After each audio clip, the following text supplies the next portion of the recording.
పరమ తండ్రితో ప్రభు యేసునితో పరిశుద్ధాత్మునితో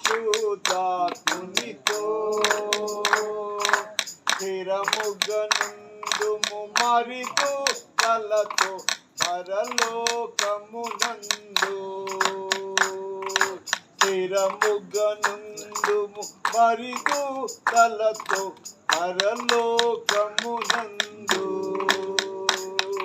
స్తోత్రము చేయని సోదరులారా ఆత్మలతో నెప్పుడు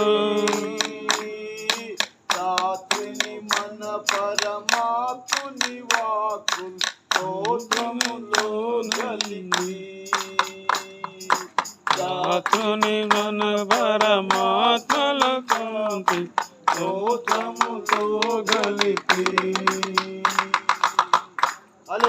హల్లెలూయా.